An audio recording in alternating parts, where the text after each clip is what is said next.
Ya ayyuhalladzina amanu taqullaha haqqa tuqatih wa la tamutunna illa wa antum muslimun. Kaum muslimin, para jamaah, para penuntut ilmu yang dimuliakan Allah Subhanahu wa taala. Pertama, marilah kita untuk senantiasa bersyukur kepada Allah Subhanahu wa taala yang senantiasa menganugerahkan kepada kita berbagai nikmat, terutama nikmat iman, nikmat Islam, nikmat kita berada di atas sunnah Rasulullah sallallahu alaihi wasallam, dan nikmat sehat sehingga pada kesempatan pagi yang berbahagia ini kita dapat berkumpul di masjid yang mulia ini. Demikian juga rasa syukur, terima kasih saya ucapkan pada teman-teman dari Bali Mengaji dan seluruh jamaah yang telah menjadi wasilah pada kesempatan pagi hari ini saya bisa mengisi di Masjid Al-Ghuraba yang mulia ini. Para jamaah penuntut ilmu yang dimuliakan Allah Subhanahu wa taala, kita bersyukur kepada Allah taala di pagi hari ini kita diberikan kepada 3 nikmat yang sangat agung. Nikmat yang pertama, kita bisa mendapatkan 2 rakaat subuhnya, yang mana baginda Nabi mengatakan rakaatul fajri khairu minad dunya wa ma fiha, bahwa 2 rakaat fajar itu lebih baik dari dunia dan seisinya.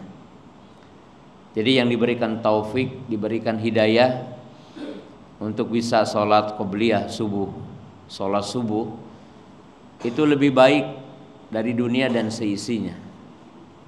Seandainya di hari ini ada orang yang mendapatkan keuntungan 1 triliun dan mereka tidak mendapatkan sholat subuh dan qobliyah subuh, itu tidak ada apa-apanya ketimbang orang yang diberikan taufik hidayah oleh Allah Subhanahu wa taala untuk bisa menunaikan 2 rakaat subuh. Demikian yang kedua, alhamdulillah kita diberikan taufik untuk bisa sholat subuh berjamaah, di mana baginda Nabi sallallahu mengatakan dalam hadis yang sahih, "Lau ya'lamun nasu ma fil atamati wa ma fis subhi la atauhuma walau habwa." Seandainya seseorang itu tahu tentang keutamaan 2 rakaat, tentang keutamaan sholat isya dan sholat subuh berjamaah, maka tentulah mereka akan mendatanginya walaupun merangkak. Jadi hadis ini menunjukkan bahwa berjamaah isya, berjamaah subuh itu keutamaannya lebih besar ketimbang di sholat-sholat yang lainnya. Walaupun sholat yang lainnya juga utama kita berjamaah. Kemudian yang ketiga, kita diberikan taufik untuk majelis ilmu, karena majelis ilmu itu majelis yang turun para malaikat, yang didoakan oleh para malaikat. Nabi SAW mengatakan, innallaha wa malaikatahu wa ahlas samai wa ahlal ar wal hud fi jawfil ma wa annamlatu fi hujriha la yusalluna ala muallimin nasi al khairah. Sesungguhnya Allah, para malaikat, penduduk langit, penduduk bumi, dan ikan-ikan dan semut-semut yang ada di sarangnya, mereka bersolawat. Artinya bersolawat, berdoa untuk kita, Allahumma gfir lahum, Allahumma arhamhum. Ya Allah, ampuni mereka, ya Allah, rahmati mereka. Dan ini satu keutamaan. Kaum muslimin jamaah yang dimuliakan Allah Subhanahu wa taala, dalam kesempatan pagi yang berbahagia ini kita akan mengungkap sebuah hadis, ya. Di mana hadis ini diriwayatkan oleh Ashabus Sunan bahwa Nabi SAW memberikan nasihat dengan 3 nasihat. Dalam hadis yang diriwayatkan dari sahabat Abu Dzar, Jundub ibnu Junadah, dan Mu'adz ibnu Jabal radhiyallahu taala anhuma. Qala, yaitu Abu Dzar al-Ghifari, Jundub ibnu Junadah, dan Mu'adz ibnu Jabal radhiyallahu taala anhuma. Qala Rasulullah sallallahu ittaqullaha haitsuma kunta wattabi as-sayyi'ata al-hasanata tamhuha wa khaliqin nas bi khuluqin hasanin. Hadis ini sangat pendek dan insya Allah kita para jamaah bisa menghafalnya hadis ini. Hadis ini diriwayatkan dari dua sahabat, dan dua sahabat ini satu muhajir min ahli Makkah yaitu Abu Dar, dan sahabat yang kedua adalah sahabat Ansor yaitu Mu'adz bin Jabal radhiyallahu taala anhuma. Jadi sahabat ini satunya muhajirun minal muhajirin, satunya adalah orang-orang dari kaum Ansor. Ya. Dan tentunya kita mengetahui bahwa manusia terbaik setelah Nabi SAW adalah sahabat. Dan kaum muhajir lebih utama dari kaum Ansor secara global. Karena Allah Subhanahu wa taala menyebutkan muhajir lebih dahulu dari kaum Ansor, sebagaimana dalam surah At-Taubah Allah taala berfirman, wasabiqunal awwaluna minal muhajirin wal ansor. Dan sahabat-sahabat ini pun sahabat mulia. Kenapa sahabat mulia? Pertama karena sahabat Mu'adz bin Jabal itu masuk Islam umur-umur sebelum 18 tahun. Beliau termasuk mengikuti bai'ah Aqabah, ikut perang Badar dan perang-perang setelahnya. Demikian juga Abu Dar adalah sahabat yang mengikuti perang Badar. Artinya kan sahabat itu, para bapak yang dimuliakan Allah Subhanahu wa taala, punya tingkatan-tingkatan keutamaan satu dengan yang lainnya. Nah, sahabat Abu Dar dan sahabat Mu'adz itu termasuk sabiqunal awwalun. Jadi yang terdahulu dari kalangan sahabat. Dan Abu Dar ini dikatakan minar Rabi'ah, termasuk 4 sahabat pertama yang masuk Islam.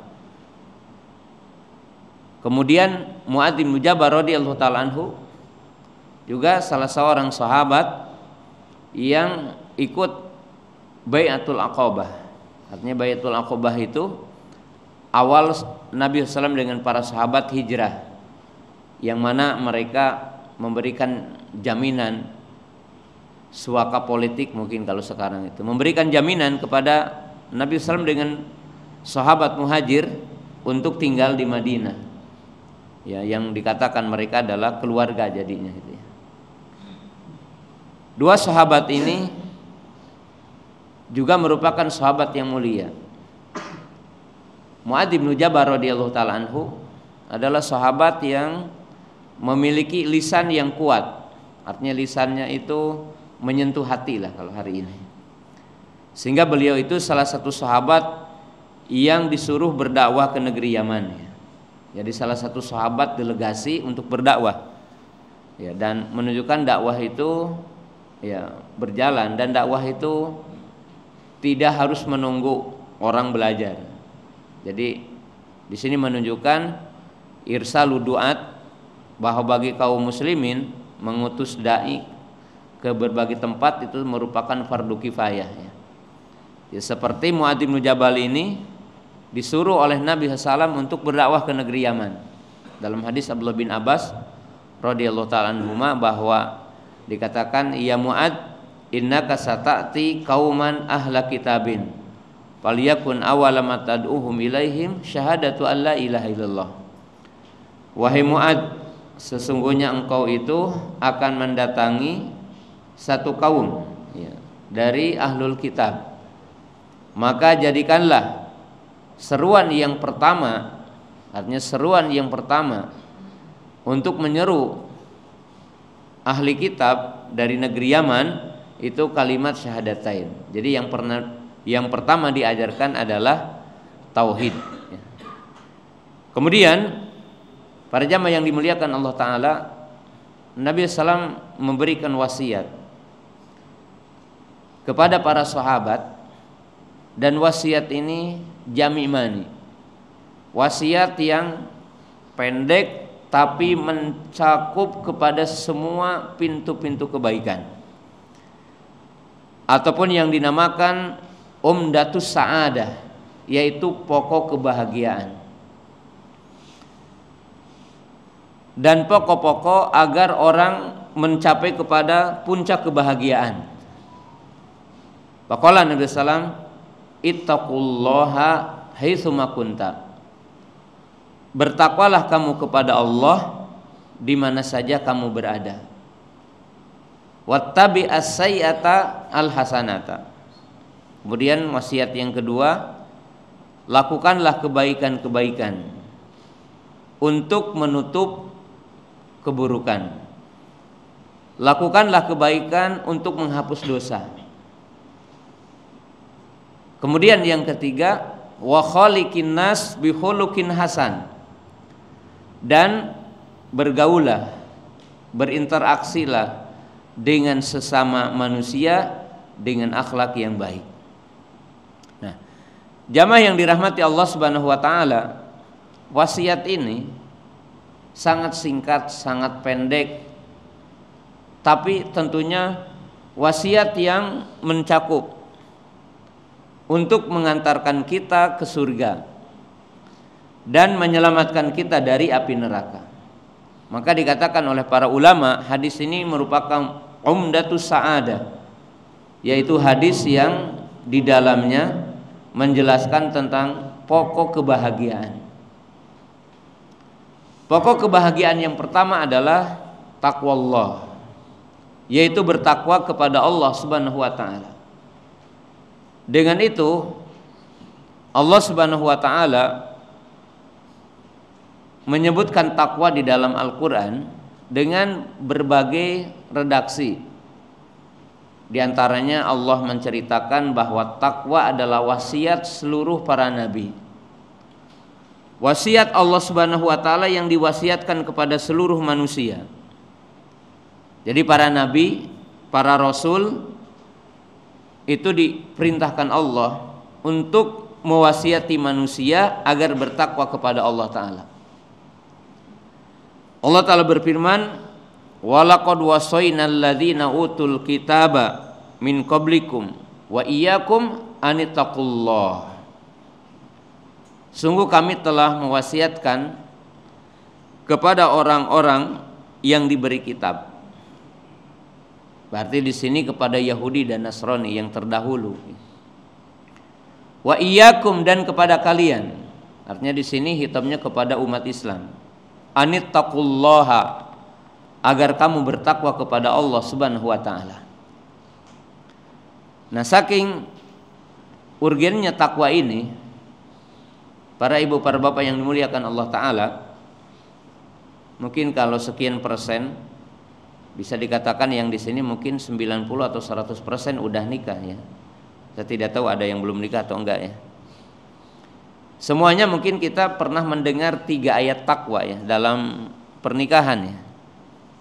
Jadi setiap orang ingat ya, ketika nikah ya penghulu bahkan merupakan sunnah ya. Seingat saya tidak ada pernikahan kecuali dibacakan oleh penghulu atau yang mewakilinya ayat takwanya. Yaitu ya ayyuhalladzina amanu taqullaha haqqa tuqatih, surah Ali Imran ya. Ya ayuhan nasu taqu rabbakumul ladzi khalaqakum min nafsin wahidah. Itu surah An-Nisa ayat pertama ya. Kemudian surah Al-Ahzab ya ayyuhalladzina amanu taqullaha wa qulu qaulan sadida ya. Jadi 3 ayat ini dibacakan oleh sejumlah ustadz atau perwakilan dari penghulu dalam pernikahan. Menunjukkan apa?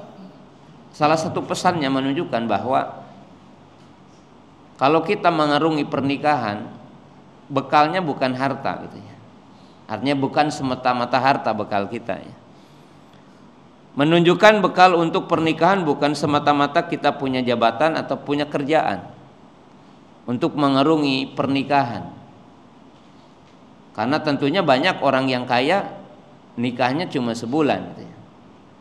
Banyak orang yang banyak hartanya, yang tinggi jabatannya, nikahnya tidak lama, tidak bisa mengarungi pernikahan.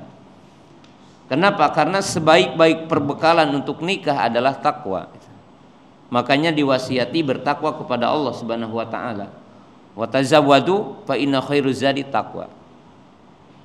Demikian juga Umar bin Khattab radhiyallahu taala anhu ketika memimpin pasukan perang, Ya. Jadi satu ketika Umar memimpin pasukan perang. Ya, salah satunya adalah perang Qadisiyah ketika beliau menjadi khalifah. Ingin mengalahkan Romawi, kemudian setelahnya Parsi. Beliau mengingatkan semua pasukannya. Beliau mengatakan, jika seandainya kalian ingin mengukur berapa jumlah banyak kita dengan berapa jumlah orang Romawi, maka jumlah orang Romawi lebih banyak dari jumlah kita. Dan jika kalian ingin mengukur seberapa kekuatan pedang tombak yang dimiliki mereka dengan tombak dan pedang yang dimiliki oleh kita, maka kata Umar, tetap mereka memiliki kekuatan yang lebih besar. Tapi kata Umar, kita memiliki sesuatu yang tidak dimiliki oleh mereka. Ada satu kekuatan, ada satu inspirasi, ada satu pendorong yang menyebabkan kalian akan menang. Yang kalian miliki tapi mereka tidak memilikinya. Apa kata Umar? Takwa kepada Allah. Kenapa? Karena takwa ini mengantarkan kepada setiap kebaikan. Pintu kemenangan, pintu rizki, pintu semua kemudahan. Allah Ta'ala berfirman, "Wa may yattaqillaha yaj'al lahu makhraja." Siapa yang bertakwa kepada Allah, maka Allah akan memberikan makhraj. Makhraj itu jalan keluar dari semua problem kehidupan. Takwa kepada Allah Subhanahu wa taala. Dan takwa kepada Allah Subhanahu wa taala disebutkan dalam Quran dengan berbagai redaksi. Ya. Terkadang takwa ini langsung disebutkan perintah kita takwa kepada Allah. Wattaqullah. Ya. Ya ayyuhalladzina amanu taqullah. Wahai orang-orang yang beriman, bertakwalah kamu kepada Allah. Di ayat yang lain kita diperintahkan takwa kepada azabnya. Seperti Allah berfirman, wattaqun naral lati uiddat lil kafirin. Bertakwalah kamu. Artinya jagalah diri kamu, selamatkan diri kamu dari neraka yang disediakan bagi orang-orang yang kafir. Nah, jamaah yang dimuliakan Allah Ta'ala, di dalam hadis ini ada dua pesan takwa. Jadi kenapa hadis ini disebutkan khusus pesan takwa? Yang pertama, tetap satu nasihat takwa kepada Allah. Apa takwa? Para ulama mendefinisikan takwa dengan definisi yang banyak, tapi satu dengan yang lainnya tidak ada pertentangan. Definisi yang paling mudah takwa apa? Imtitsaru awamirillah wajtinabi nawahi. Takwa itu melaksanakan perintah dan menjauhi larangan Allah. Artinya melaksanakan perintah Allah, menjauhi larangan Allah. Ini adalah takwa. Sebagian para ulama mengatakan takwa apa? Antaj'ala bainaka wa baina iqab aw ma yakhafuka wiqayah. Kata para ulama, apa itu takwa? Engkau menjadikan perisai, engkau menjadikan sesuatu penghalang terhadap apa? Terhadap apa yang menyebabkan kamu akan mendapatkan iqab, terhadap apa yang menyebabkan kamu akan mendapatkan azab, terhadap apa yang mendapatkan kamu akan mendapatkan siksa. Dan maknanya kembali kan, manusia akan mendapatkan azab, manusia akan mendapatkan siksa dengan dua sebab utama. Satu, imma kita meninggalkan yang diperintahkan Allah, imma kita melakukan apa yang dilarang Allah Subhanahu wa taala. Karena yang melanggar aturan Allah, melanggar perintah Allah, maka itu diancam dengan wa'id, namanya adalah ancaman. Al-Imam Talqun Ibnu Habib mendefinisikan takwa dengan mengatakan anta'mala bi ta'atillah ala nurin minallah tarju sawabahu wa antatruka maksiatallah ala nurin minallah takhafu iqabahu. Nah, ini mungkin yang paling sempurna definisi takwa. Beliau mengatakan takwa itu adalah engkau melaksanakan taat kepada Allah dengan cahaya dari Allah, dan engkau mengharapkan pahala dari Allah, dan engkau meninggalkan maksiat kepada Allah dengan cahaya dari Allah, dan engkau takut kepada azabnya. Nah, perkataan Imam Talqi Ibnu Habib ini hal yang sangat penting untuk kita pahami, Pak. Pertama, menunjukkan takwa itu tidak mungkin tanpa ilmu.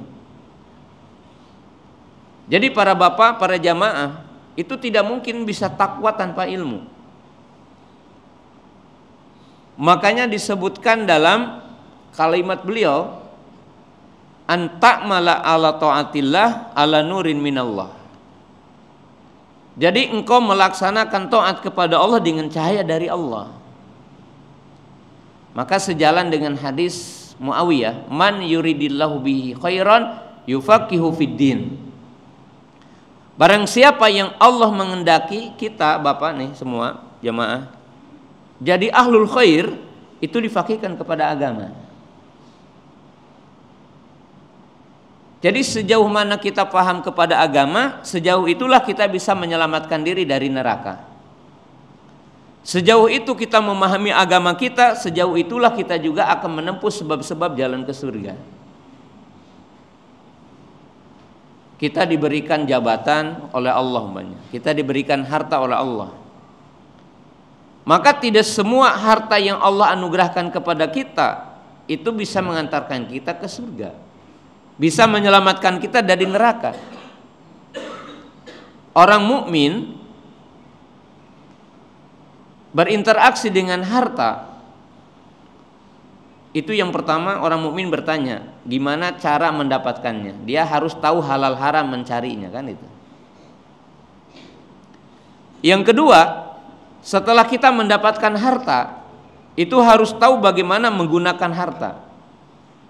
Karena kata para ulama, Pak, orang yang punya harta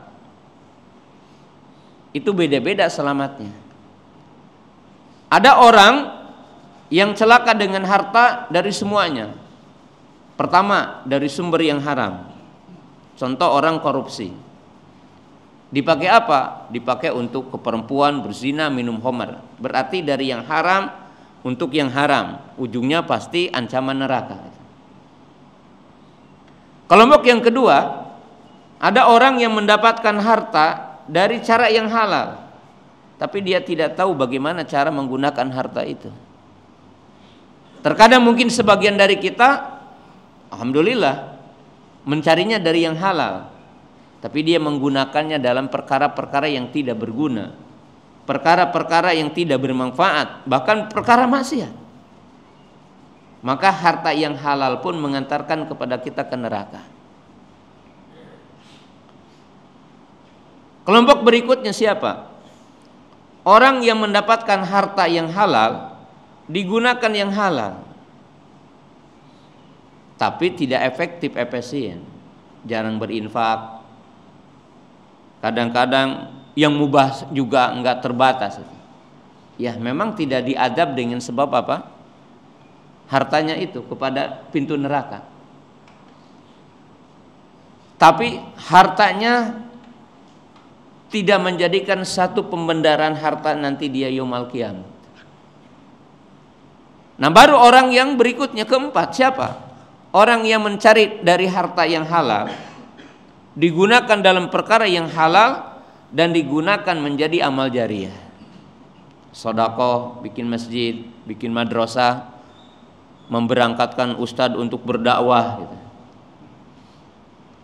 Maka itulah orang yang bertakwa, orang yang diberikan pemahaman Allah, orang yang diberikan kefakihan oleh Allah Subhanahu wa taala dengan hartanya.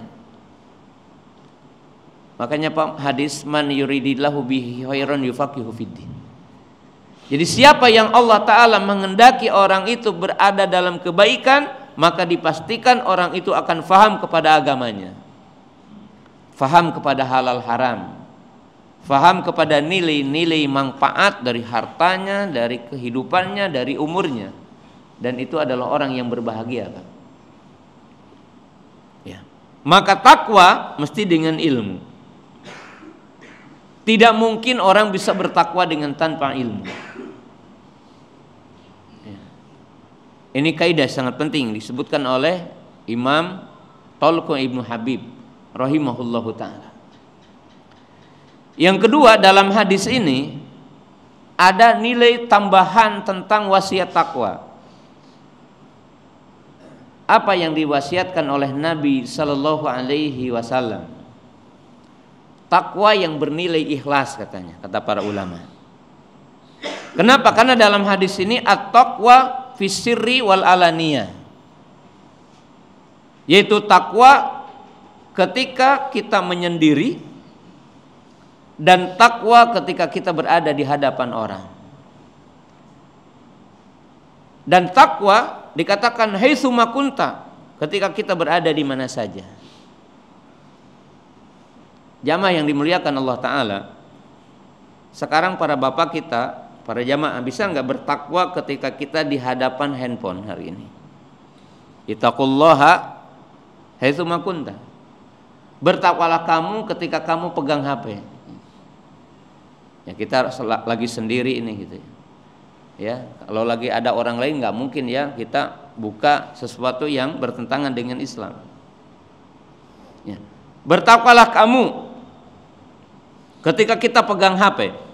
Contohnya apa? Banyak hari ini. Hindarilah konten yang maksiat, kan itu. Kemudian kita juga diuji jemari-jemari kita.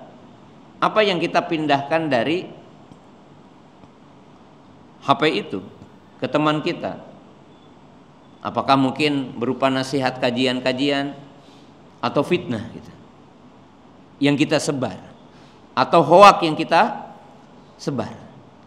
Karena dengan jemari-jemari ini, dengan HP hari ini, kita bisa diantarkan ke neraka, kita bisa diantarkan apa?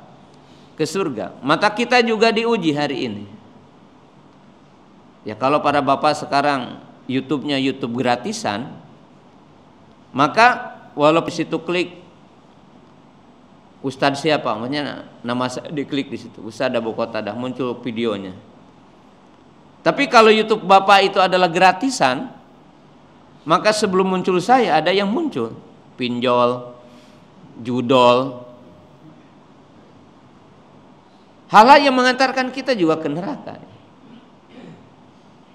Maka tidak mengapa Pak, mungkin ya berkorban sedikit ya.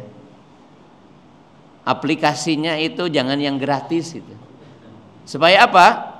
Supaya terjaga gitu. Terlebih Pak, ini satu peringatan. Anak-anak kita Pak, kalau dikasih HP oleh Bapak dan aplikasi Bapak adalah tidak bayar, ingat ya, sekarang itu 80.000 anak di bawah 10 tahun itu terjebak dengan judi online. Itu tahun 2022 Pak. Entah sekarang 2024 ya. Ya, apa Badan Statistik BPS entah berapa sekarang itu. Ya. Itu apa? Yang terjerumus kepada judi online. Jadi hati-hati anak kita pegang, mungkin di situ apa aplikasi tentang bola dan sebagainya itu. Ternyata anak itu ya asik juga, di bawah 10 tahun itu 80.000, bayangkan gitu ya. Nah, makanya Nabi SAW mengatakan ittaqullaha haitsu makunta. Bertakwalah kamu kepada Allah di mana saja kamu berada. Mananya apa? Ketika kita di pasar bertakwa, tahu nggak kita halal haram? Jujur enggak gitu kan? Makanya Nabi SAW itu mengecek takwanya para sahabat di pasar. Satu ketika beliau lewat ke penjual buah-buahan, kurma. Beliau memasukkan tangannya ke dalam. Ternyata di dalamnya basah. Maka Nabi SAW mengatakan man ghasana falaysa minna. Siapa yang membuat penipuan bukan dari umat kami. Di mana Nabi SAW mengecek takwa? Di pasar Pak. Ittaqullaha haitsu makunta. Bertakwalah kamu di mana saja kamu apa? Berada. Nabi SAW mengecek takwa di mana? Di rumah. ketika Nabi SAW memberikan nasihat kepada para sahabat, khairukum khairukum fi ahlihi wa ana khairun nasi fi ahli. Sebaik-baik kalian adalah yang paling baik kepada keluarganya, dan aku adalah orang yang paling baik kepada keluargaku. Dicek semuanya. Ittaqullaha haitsuma kunta. Bertakwalah kamu di mana saja kamu apa? Berada. Jamaah yang dirahmati Allah Ta'ala, ini nasihat pertama, nasihat yang sangat agung. Yang kedua, Nabi SAW mengatakan, wattabi as-sayyi'ata al-hasanata tamhuha. Edukasi kedua, tidak ada di antara kita yang selamat dari bentuk kekurangan. Karena orang mukmin ketika melaksanakan perintah, sholat, wudu, tayamum, zakat, puasa, haji, umroh, orang mukmin tidak boleh merasakan bahwa dirinya telah sempurna menunaikan tugas itu. Demikian juga kita terjerumus kepada banyak kemaksiatan. Karena hari ini mungkin kemaksiatan itu sulit untuk kita hindari, dalam arti mutlak tidak ada maksiat. Ya. Riba, setidaknya kita kena debu riba kan ya. Bisa nggak para bapak sekarang hidup tanpa menggunakan kartu tol, bayar? Sekarang kan semuanya pakai aplikasi. Ya. Bank, walaupun ada yang syar'i, tidak syar'i satu mutlak. Setidaknya kita kena debunya, Pak. Jadi tidak ada yang kata kita selamat dari riba mi'ah fil mi'ah, enggak. Ya, termasuk Bapak kita juga BPJS ya, niatkan aja BPJS itu untuk apa? Tabaru, untuk kebaikan, bantu orang itu. Jangan niatkan kita nanam uang. Ya, kalau kita sakit ya sehat itu alhamdulillah, kalau kita tidak dapat ya untuk orang lain kan itu. Selamat kita ya. Kemudian ada enggak tempat yang kita tidak melihat maksiat? Mau ke mall, mau ke supermarket, mau ke bandara, di mana saja ada. Kita ada dosa mata ya Pak. Jadi tidak ada di antara kita yang mengklaim kita bersih. Dalam kondisi hari ini nggak ada Pak. Dan kita tidak boleh mengklaim itu. Maka solusinya apa? Lakukan banyak kebaikan yang bisa menghapus dosa-dosa itu. Wattabi as-sayyi'ata al-hasanata tamhuha. Maka disebutkan Pak, lihat Pak, keburukannya dulu disebutkan, baru hasanatnya. Menunjukkan kita hari ini akhir zaman itu tidak ada orang yang bisa selamat dari semua keburukan itu. Tersentuh setidaknya Pak keburukan itu. Ya. Kan kita tidak bisa. Saya kesini turun di bandara merem gini. Saya jalan, kelihat gitu ya. Dan Nabi SAW mengatakan kutiba al-badi'an dan nafsibu minazina mudrikun la mahala. Setiap Bani Adam itu akan ditulis dosa berzina. Dua mata melihat, dua tangan meraba, dua kaki berjalan, dan hati berhayal dan terkadang membenarkannya. Maka perbanyaklah ibadah, jaga. Apa yang kita jaga? Banyak. Wudu jaga. Karena wudu akan menghapus dosa. Salat 5 waktu menghapus dosa, puasa menghapus dosa, zakat menghapus dosa. Dan kita tahu dalam ayat wal hasanatu yudhibna sayyi'at. Jadi ini adalah dosa. Dosa kita Pak akan hilang dengan 3 hal. Jadi ada 3 hal yang bisa menghapus dosa kita. Jika dosa itu kabair, dosa besar, maka disyaratkan harus bertaubat dari dosa itu gitu. Jadi ada itikad, ada pengungkapan taubatnya. Itu kalau dosa besar. Tapi kalau dosa kecil, dengan salah satu di antara yang 3 bisa hilang. Satu, dengan kita bertaubat kepada Allah. Kedua, dengan kita beristighfar. Astagfirullah, astagfirullah. Makanya setelah kita sholat disebutkan, disunahkan kita membaca astagfirullah, astagfirullah, astagfirullah minimal 3 kali. Kemudian yang ketiga, jadi istighfar dengan taubat 1. Yang kedua adalah dengan apa? dengan melakukan kebaikan. Dan kebaikan itu tidak terhingga, Pak, sampai memindahkan duri dari jalan, itu menghapus dosa. Sedekah menghapus dosa, salat menghapus dosa, puasa menghapus dosa. Semua amal kebaikan itu menghapus dosa. Nah, yang ketiga, ini mungkin yang kadang kita tidak tahu. Apa? Musibah yang menimpa kepada kita menghapus dosa. Makanya orang mukmin beda dengan orang-orang kafir. Orang kafir diazab di dunia itu dikatakannya awal dari siksa. Jadi kalau orang kafir itu mendapatkan musibah di dunia itu awal dari azab. Kenapa? Yang di sana lebih besar. Tapi orang beriman ketika mendapatkan kesulitan dunia, mendapatkan ujian dunia, mendapatkan siksa dunia, dan dia sabar terhadap ujian itu, maka Allah dan Rasulnya mengatakan itu adalah sebagai penghapus dari dosanya. Makanya Pak, pagi tadi Bapak datang ke sini berjalan, kan merasa letih ya berjalan kaki. Nah, letihnya itu menghapus dosa. Sampai Nabi SAW mengatakan kalau orang itu penyakit flu,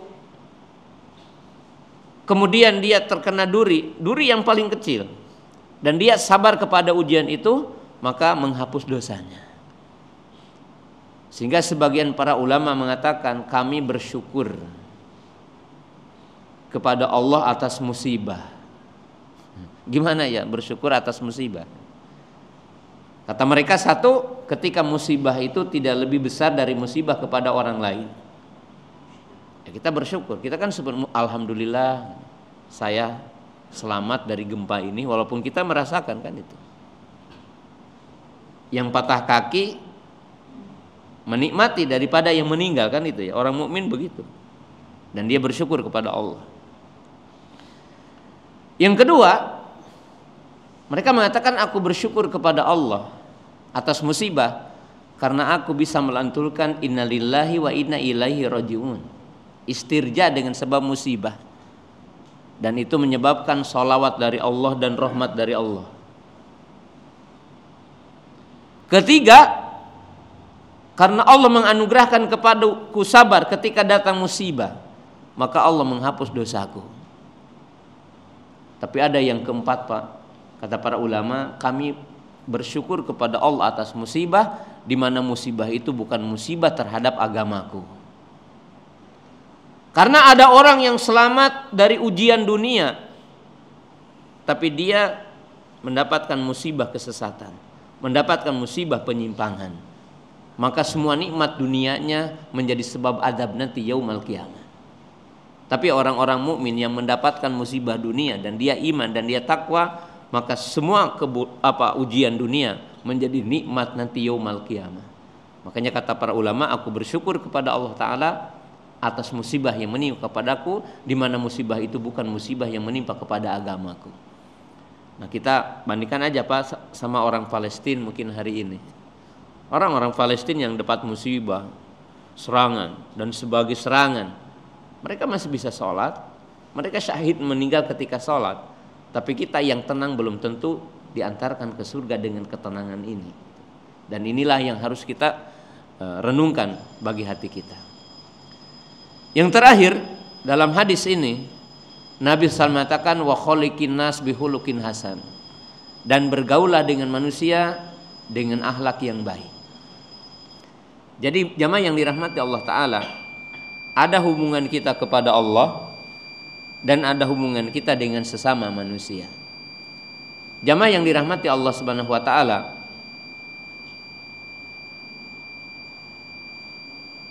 dalam hadis ini sebagai kalimat terakhir Pak, hadis ini memberikan satu faidah yang sangat agung, bahwa kesempurnaan orang menjadi mukmin yang sejati dan sempurnanya orang menjadi muslim yang sejati, plus kita diantarkan ke surga dengan sempurna dan diselamatkan dari api neraka dengan sempurna, itu ada bagian yang kedua setelah kita muamalah dengan Allah adalah muamalah dengan manusia. Saya akan bacakan sebagai penutup 3 hadis ya. Pertama, Nabi SAW mengaitkan iman dengan akhlak dalam banyak hadis. Salah satu hadis Nabi SAW mengatakan, "Man kana yu'minu billah wal yaumil akhir falyuhsin jarahu falyakul khairan aw liyasmut falyukrim dhaifahu." Itu contoh ya. Siapa yang beriman kepada Allah, baik sama tetangganya. Siapa yang beriman kepada Allah yaumul akhir, hormati tamunya. Siapa yang beriman kepada Allah dan yaumul akhir, berkata baik ataupun dia diam. Jadi kalau saya datang ke Bali Pak, tidak dihormati, tidak dijamu, bapak-bapak ditanya imannya. Mohon maaf. Ini mukmin sejati atau enggak gitu? Buktinya apa? Saya dijamu atau enggak gitu. Kalau tidak dijamu dipertanyakan. Karena tadi siapa yang beriman kepada Allah, hormati apa? Tamunya. Kedua, Bapak punya tetangga enggak? Saya investigasi, mukmin sejati atau enggak? Tanya tamunya, apa tetangganya. Kalau sakit suka ditengok enggak gitu. Kalau butuh suka dibantu enggak? Kalau yang di tetangganya itu mengatakan enggak pernah saya ditengok, enggak pernah saya itu dibantu, walaupun antum jenggotan, celana cingkrang, itu bukan mukmin sejati. Kenapa? Karena Nabi SAW mengatakan siapa yang beriman kepada Allah yaumul akhir, baik sama tetangganya. Ya benar. Berikutnya apa? Tanya istri, selama menikah suka sakit hati enggak dengan kata-katanya gitu. Antum ditanya ya. Ini selama menikah istri antum ditanya, ini suka sakit hati enggak? Kalau kata-katanya kasar, kata-katanya itu menyakiti, mencela, nah itu masih dipertanyakan kesempurnaan imannya. Karena itu bagian dari iman, Pak. Ya, itu bagian pertama. Yang kedua, Nabi SAW mengatakan, al-mu'minu al-muslimu man salimal muslimuna min lisanihi wa yadihi. Hadis yang kedua Nabi SAW mengatakan muslim yang sejati, muslim yang sempurna, yang selamat saudaranya dari lisan dan tangannya. Ya, kita lihat di sini ya. Jadi pintu surga itu sempurna dibuka sama Allah, dan pintu neraka ditutup rapat-rapat ketika kita bermuamalah dengan manusia dengan muamalah yang paling baik. Dan yang terakhir, hadis yang saya bacakan dalam majelis ini, Nabi SAW pernah mengatakan, saya dahulu min hadal bab rajulun min ahlil jannah. Akan muncul dari pintu ini orang penghuni surga. Tiba-tiba yang muncul bukan sahabat ternama di kalangan para sahabat. Kok ada orang ini?